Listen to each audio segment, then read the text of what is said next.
Kalungkutan ay lagi na lang, kasiyahan ay minsan lang makamtan.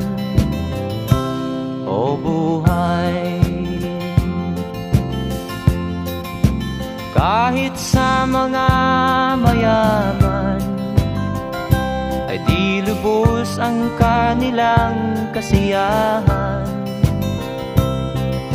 Sa buhay ng mahirap ay gayon din, lalo pat kay dami mong mga utang.